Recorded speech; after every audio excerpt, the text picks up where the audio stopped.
Welcome to Juicebox Sports. I'm your host Mario, and today's Angels are going on sale. So the Los Angeles announced on Tuesday that owner Arte Moreno has initiated a formal process to evaluate strategic alternatives involving the franchise, including a potential sale. Moreno, who has owned the Angels since buying the franchise from Disney in 2003, at the cost of $184 million.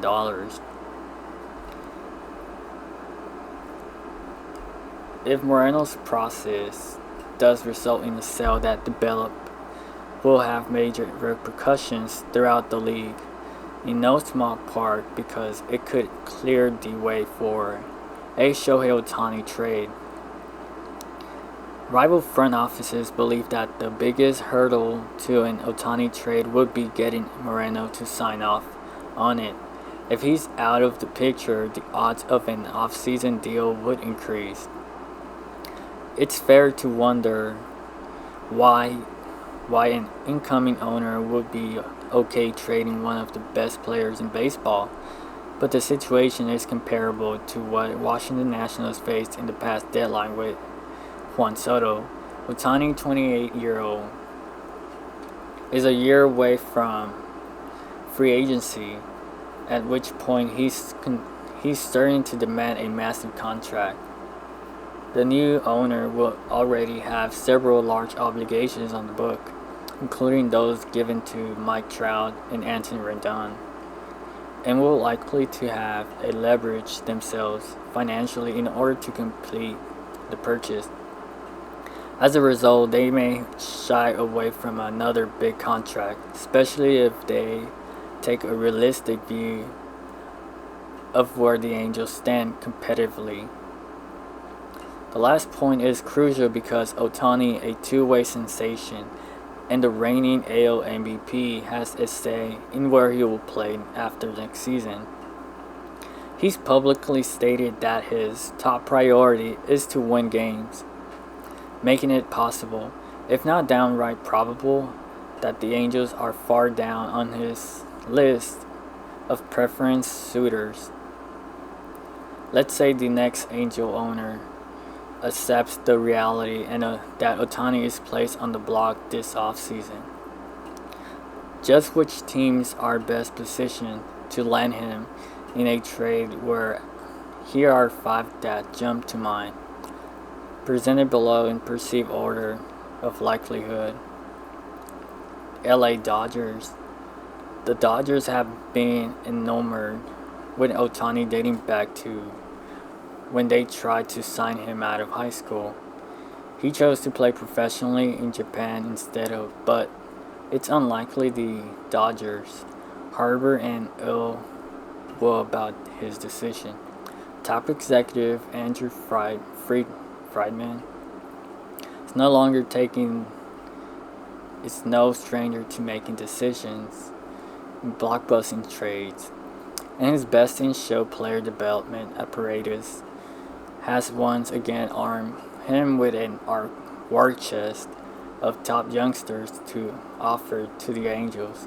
The Dodgers could dangle some combination of catcher Diego Cartaya, righties Bobby Miller, Ryan Pepiot, and Gavin Stone, and the infielders Miguel Vargas and Michael Bush.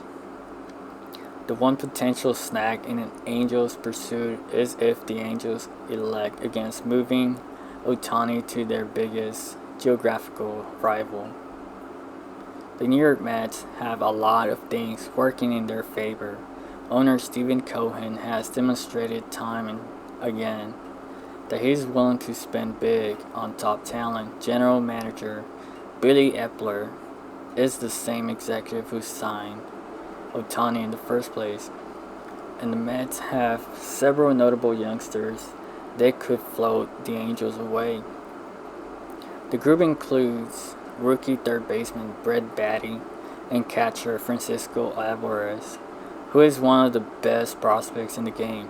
The Mets could even include one of their first round picks from their past summer, be it catcher Kevin Parada or shortstop Jet Williams. Unlike it in the Juan Soto talks, there's no interdivisional weirdness to get in the way. The St. Louis Cardinals are speaking of those Soto talks. It only makes sense to include one of the other finalists. The Cardinals still have two of their top position prospects in the minors, in third baseman, outfielder Jordan Walker, and shortstop Mason Wynn. And they have a slate of youngsters who could serve as secondary pieces, including pitchers Cooper Jerpy, Gordon Graceful, Matthew Liberorte, and Dink Hens. The Cardinals have shown a willingness to pony up in the past. If Ohtani is serious about prioritizing winning above all, he could do worse than settling down in St. Louis for the long haul.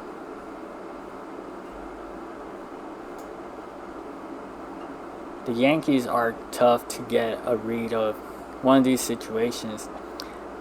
They would make sense as a landing spot for Ohtani. Then again, so do most teams. But the question is, are they willing to part with the prospects? It would require a great deal done. Although the Yankees did thin their farm system that by trading for Frankie Montas and others at the deadline, they were able to retain shortstop prospects Anthony Volpe and Oswald Peraza. Outfielder Jason Dominguez remains in the system too, and rumors had New York being amenable to shipping him out in the right trade. Another factor worth consider is how Darren Judge talks could impact the Yankees' long-term financial plans and their willingness to hand out another massive deal next winter. Texas Rangers, where there are several other teams who would pop out in Ohtani-related rumors this winter, we're going to cap our skim of the market with a wild card team. The Rangers, if owner Ray Davis and general manager Chris Young want to put out the John Daniels era being behind them, they could execute another splash move by adding Ohtani. The Rangers certainly have the prospect means to get a real deal, as they have several notable youngsters in their farm systems, such as third baseman Josh Young, righties Jack Leiter, Owen White, Kumar Rocker, and Brock Porter, and outfielder Evan Carter. It's possible that the Rangers, being in the same division, would lower their chances of completing a trade. It's also possible that Young wants to build from within, and that Davis would prefer not hand out another big contract, having received mixed results from Corey Seager and Marcus Semien. Still, if the Rangers are serious about making a proverbial leap, then Ohtani should be one of the top targets this winter. In Dallas, as Adolis Garcia stopped and started at the ball he just torched on Monday night, he dropped his bat and began his trot around the bases. The outfielder had just launched his 20th home run of the season, a 453-foot blast into the second deck of target field for the longest homer by a Rangers hitter this season. What he didn't know at this time was that it was also the longest in his career. I knew I had hit one 440 feet or something close earlier this year, Garcia said through interpreter Raul Cardenas. But I didn't know this one was career high until Bally Sports sideline reporter Leslie McCalson mentioned it to me in postgame.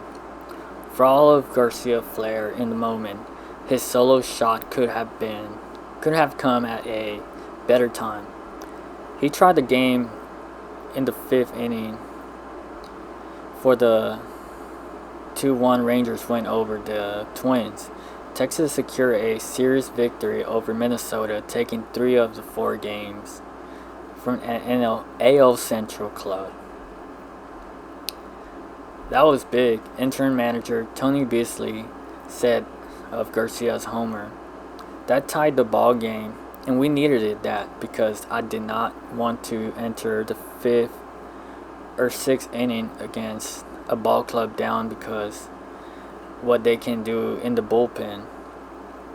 They can really shut you down in the late innings.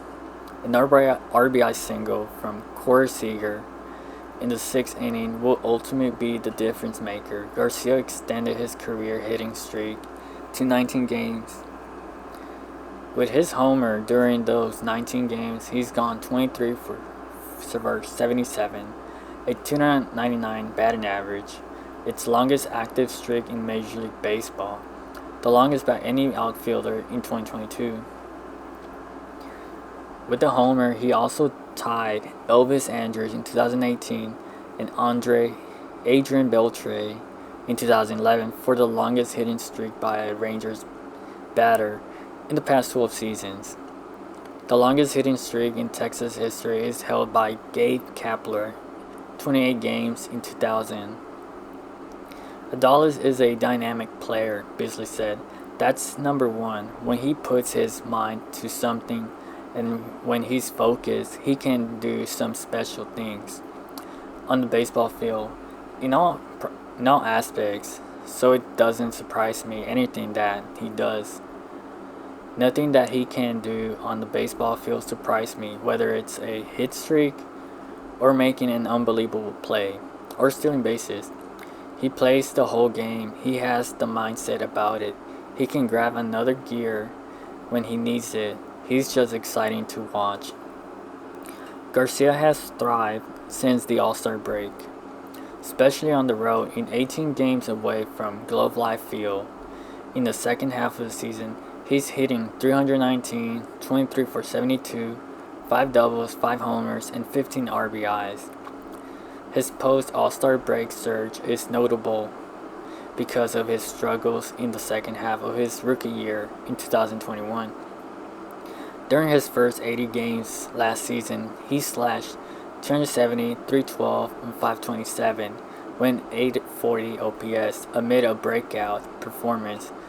But in the final 69 games, he struggled to match his early success, slashing 211, 255, and 370 with OPS of 627 OPS.